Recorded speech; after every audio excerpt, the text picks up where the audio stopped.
علامات کبریٰ کا ذکر، بڑی علامتیں جو کہ بالکل خرق عادت کے انداز میں ہوگی، جن کا معاملہ جو ہے وہ آپ کے ناپ تول میں نہیں آ سکتا، آپ کی کیمسٹری فزکس ان کا جو ہے وہ نہیں کر سکتی، ادراک ہوگا یہ قیامت کی۔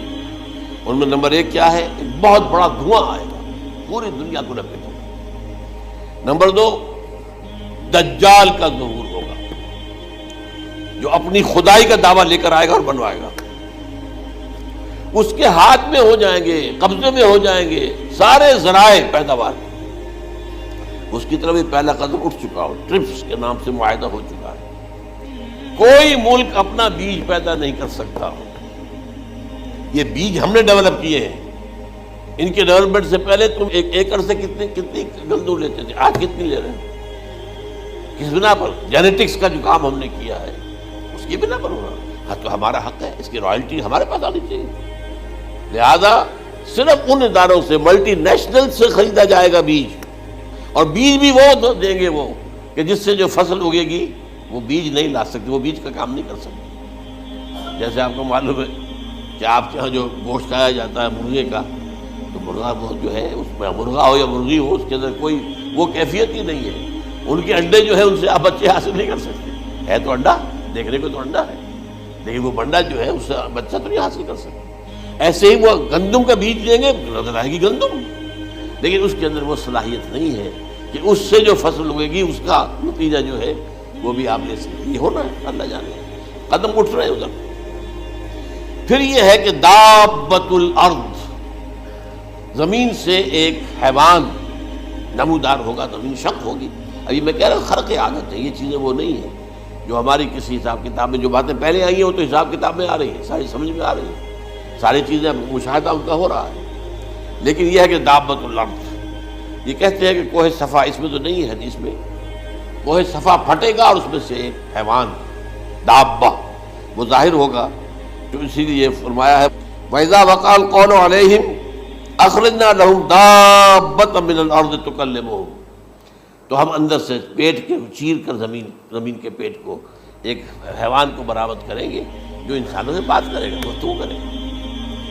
نمبر 4، طلوع الشمس من المغرب، یہ بھی خرق عادت، سورج تو طلوع ہوتا ہے مشرق سے، غروب ہوتا ہے مغرب میں، لیکن اس وقت معاملہ الٹا، یعنی جو کائنات کے اندر جو گڑبڑ ہوگی کچھ سمجھ میں بات آتی ہے کہ یہ معاملہ جو ہے یہ تو اس پورے سولر سسٹم کو اگر بدل دیتے ہیں تو مشرق مغرب ہو جانا، مغرب مشرق ہو جانا، یہ سمجھ میں آنے والی بات ہے۔ اس کے بعد ہے عیسیٰ ابن مریم کا نزول، جس کے بارے میں آج ہم نے گفتگو کی تفصیل سے۔ یہ نزول ہونا ہے، یہ علامات قیامت میں سے حضور نے بیان فرمایا ہے، اور قرآن مجید کی جو اصطلاحات ہے اس کے حوالے سے میں نص قطعی جو ہے وہ میں آپ کے سامنے رکھ چکا ہوں۔ پھر یاجوج ماجوج کا ایک معاملہ ہے، یہ میں ابھی اس وقت زیادہ اس پر بات نہیں کر سکتا۔ حضرت عیسیٰ علیہ السلام کے نزول کے بعد دو کام ہوئے، یہودیوں کا قلع قمع ختم، تمام یہودی، ایک کام تو یہ ہونا، اور نمبر 2 عیسائیت کا ختم ہو جانا۔ عیسائیت کی نفی کر دیں گے، بھائی تم مجھے خدا کا بیٹا بنائے بیٹھے ہو، میں تم کو خدا کا بیٹا نہیں ہوں، میں تم کا بندہ ہوں، رسول۔ میں نے تم سے کب کہا تھا کہ مجھے خدا کا بیٹا بناؤ؟ نمبر 2 یہ کہ وہ خنزیر کو قتل کر دیں گے، یعنی یہ تم نے خنزیر کب سے کھانا شروع کر دیا؟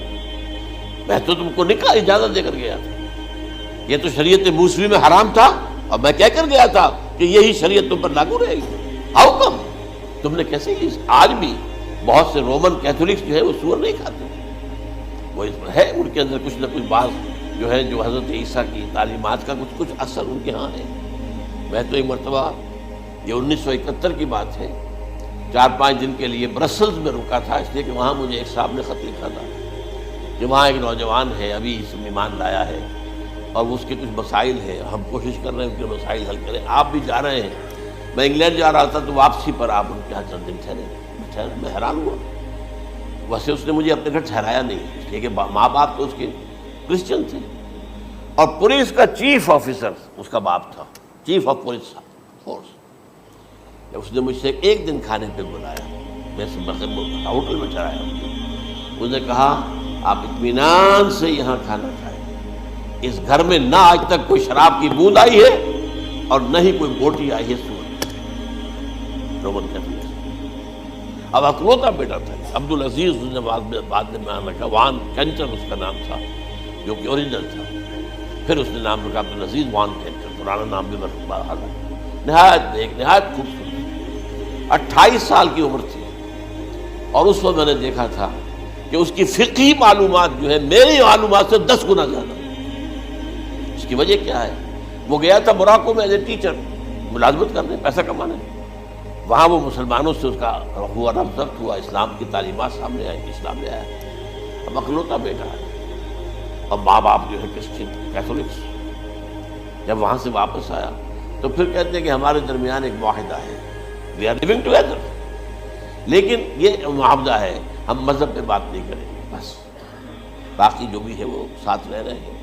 لیکن میں حیران ہوا، مجھے معلوم نہیں تھا۔ اچھا، اس کے بعد اس نے جب اسلام کا فیصلہ کیا تو اس کے سامنے سوال آیا کون سی فقہ اختیار کروں؟ تو اس نے بڑی جو ہے تھورو اسٹڈی کی ہے تمام فقہوں کی، کمپیریٹو اسٹڈی، ان کو کرنے کے بعد پھر فائنل فیصلہ اس کا یہ تھا کہ حنبلی فقہ میں اختیار کروں۔ چاروں فقہوں میں سب سے لیٹسٹ حنبلی ہے، یعنی حنفی نمبر 1، پھر مالکی نمبر 2، پھر اس کے بعد شافعی نمبر 3، پھر یہ امام احمد ابن حنبل۔ اور امام احمد ابن حنبل کے زمانے تک احادیث بہت بڑے پیمانے پر جمع ہو چکی ہیں، جبکہ ابھی حضرت امام ابو حنیفہ کے زمانے میں کوئی اتنا زیادہ جو ہے حدیث کا بھی ذخیرہ نہیں بنا تھا۔ اسی پر تو لوگ حیران ہوتے ہیں کہ زیادہ حدیث امام ابو حنیفہ کے علم میں نہیں تھی، لیکن بجال ہے کہ ان کا کوئی فتویٰ جو ہے کتاب و حدیث کے، کتاب اور سنت کے خلاف ہو۔ اگرچہ انہوں نے صاف کہا کہ اگر تم پاؤ کوئی ایسی سچی حدیث، پختہ حدیث جو میری کسی رائے کے خلاف ہو تو میری رائے کو دیوار پر دے مارنا اور اس صحیح حدیث کا پیروی کرنا۔ لیکن ویسے اس کے بعد یہ کمال یہ ہے کہ بہت ہی کوئی شاذ معاملہ ہے کہ جس میں ان کا کوئی فتویٰ وہ کتاب و سنت کے منافی ہو یا سنت کے منافی ہو۔ کتاب پہ تو سوال پیدا نہیں ہوتا، کتاب تو ساری ان کے سامنے موجود تھی۔ اس کے بعد یہ ہے کہ یاجوج ماجوج، اصل میں بتا رہا تھا آپ کو کہ جب عیسائیت بھی ختم ہو گئی، یہود ویسے ختم ہو گئے، استیصال ہو گیا، جڑ کٹ گئی، اب عیسائیت گویا کہ اسلام میں ضم ہو گئی، عیسائیت مذہب ختم، یہودی خود ختم۔ اب یہ طاقت کتنی ہو جائے گی؟ تقریباً 2/3 دنیا آ گئی تمام۔ اب عیسائی 2 ارب کے قریب ہیں، 1 ارب 90 لاکھ ہو گئے، 90 کروڑ ہو گئے، یا مسلمان بھی 1 کروڑ 50-60 لاکھ ہیں، دونوں کو جوڑ لیجیے کتنے ہو گئے؟ 6 ارب کل آبادی ہے۔ لیکن اس کے بعد آتا ہے یاجوج ماجوج کا خروج۔ یہ یاجوج ماجوج میرے نزدیک چائنا اور رشیا، ان کی مجموعی طاقت اتنی ہوگی، اور یہ اس طرح آئیں گے ہر اونچائی پر سے اترتے ہوئے، پھسلتے ہوئے۔ جیسے 1962 میں جب وار ہوئی تھی بٹوین چائنا اینڈ انڈیا 1962 میں، تو وہ اس وقت کا نقشہ جو آج بھی اخبارات میں پڑھتا تھا تو یاد، waves after waves of Chinese soldiers were coming down the slopes of Himalayas۔ یہ تو وہ ہے نا جن کی تعداد کا کوئی حساب نہیں ہے۔ اور رشیا اور یہ مل کر جو ہے، میرا اندازہ یہ ہے کہ جب پہلے ملحمۃ العظمیٰ ہوگی وہ عیسائیوں اور مسلمانوں کے درمیان، اس وقت یہ دونوں پاورز نیوٹرل رہیں گی، لیکن غالباً یہ بات طے کر لیں گی کہ ویپنز آف ورلڈ جو ہے ماس ڈسٹرکشن، یہ استعمال مت کرنا۔ اگر یہ ویپنز آف ماس ڈسٹرکشن استعمال کرو گے تو ہم میدان میں آ جائیں گے۔ اس میں وہ جنگ جب ہو چکے گی، پھر حضرت عیسیٰ کو فتح حاصل ہو جائے گی، اور پھر یہ کہ یہودیت ختم ہو جائے گی، عیسائیت بطور مذہب ختم ہو کر اسلام میں ضم ہو جائے گا، پھر وہ 40 برس کا عہد حکومت ہے حضرت عیسیٰ علیہ السلام۔ لیکن جب یہ فتح ہو جائے گی ان پر، اب یاجوج ماجوج آئیں گے، اور اتنی تعداد میں آئیں گے کہ بحیرہ طبریہ جو ہے اس کا سارا پانی پی جائیں گے۔ یہ تو اگر آپ کو کبھی اندازہ ہو یا کوئی آپ جانے لوگوں کو جو ان چینیوں سے واقف ہیں، وہ کہتے ہیں زمین پر ہلتی ہوئی کوئی چیزوں سے وہ چوری چھوڑ کے کھا جائیں گے۔ جہاں وہ جاتے ہیں ایز اے لیبرر، وہاں کے جو سارے کتے ہیں ختم، ساری بلیاں ختم، ہر شے، وہ جو سانپ کھاتے ہیں، ہر چیز کھاتے ہیں۔ اور یہ تمام ایسٹرن کنٹریز میں ہوتا ہے، بڑی ڈیلیشیس ڈشز ہیں یہ، سانپ وغیرہ وغیرہ، اور یہ جس طرح کھا جائے، پانی پیا ایک قطرہ نہیں رہے گا اس پر. تو پھر جو ہے اللہ تعالیٰ اس وقت جو ہے اس میں ایک ایسی بیماری پیدا کرے گا، یہ سب مر جائے. یہ معجزے سے ہوگا، یعنی ان کے اوپر فتح جو ہے وہ عام لڑائی کے ذریعے سے نہیں ہوگی، بلکہ اس کے اوپر فتح جو ہوگی وہ اللہ تعالیٰ سے بوجھ، ایک بیماری پیدا ہوگی، سب مر جائے گا. اور اس کے بعد اللہ تعالیٰ ایسے پرندے بھیجے گا بڑی لمبی لمبی گردنوں والے، وہ ان سب کو کھا جائیں گے. جیسے ہمارے ہاں گدھ ہوتے ہیں وہ ان کو صاف کر دیں گے. ورنہ تو یہ ہے کہ پوری دنیا کے اندر جو بدبو اور جو پیدا ہوتا معاملہ اس سے، تو اس نوع انسانی کی بقا ممکن نہیں تھی. ان کے خاتمے کے بعد پھر یہ ہوگا کہ حکومت اسلامی جو ہے پوری دنیا میں حضرت مسیح علیہ السلام کی 45 برس وہ رہیں گے. اسی میں وہ کہلن بھی آ جائے گا، وہ فی المہد و کہلن جو میں نے شروع میں بیان کیا تھا. اسی میں پھر یہ ہے کہ وہ شادی بھی کرے گی، ان کی اولاد بھی ہوگی، اور پھر ان کا انتقال ہوگا تو حضرت حضور صلی اللہ علیہ وسلم کے حجرے میں، وہیں پر جہاں حضور اور ابو بکر اور عمر رضی اللہ تعالیٰ عنہ دفن، وہیں پہ ان کو دفن کیا جائے. اور قیامت کے دن حضور فرماتے ہیں کہ میں اور یہ تینوں ساتھ ہیں. تو یہ ہے حالات و واقعات. بہرحال اس میں یہ ہے کہ یہ نوٹ کر لیجئے کہ جہاں تک ہمارے ہاں آج کل کا معاملہ ہے، میرے نزدیک میں یہ کہنے پر مجبور ہوں، جو رفع و نزول مسیح کو نہیں مانتا وہ کم سے کم منکر حدیث ضرور ہے. میں اس سے کم کا فتویٰ نہیں دے سکتا. اب یہ ہے کہ جو لوگ مہدی کو نہیں مانتے ان کا معاملہ میں مختلف سمجھتا ہوں. چند منٹ لے رہا ہوں آپ کو، اس لیے کہ ان کی حدیثیں صحیحین میں نہیں ہیں، بخاری مسلم میں نہیں ہیں. اور یہ کہ بہرحال ان کا معاملہ جو ہے وہ ایسا نہیں ہے حضرت عیسیٰ کا. حضرت عیسیٰ کے آنے کا جو کچھ ہوگا وہ تو میں نے آپ کے سامنے بیان کر دیا. لیکن یہ ہے کہ حضرت مہدی ہمارے نزدیک اس میں خرق عادت کوئی ہے ہی نہیں. جیسے ہر صدی کے مجدد ہوتے ہیں، آخری صدی کے مجدد وہ ہوں گے، اور میرے نزدیک یہی آخری صدی ہے، اور اسی میں حضرت مہدی کا ظہور ہو جاتا ہے. سعودی عرب میں کوئی خانہ جنگی ہوگی کسی بادشاہ کے انتقال پر، اور پھر اس وقت یہ ظاہر ہوں گے.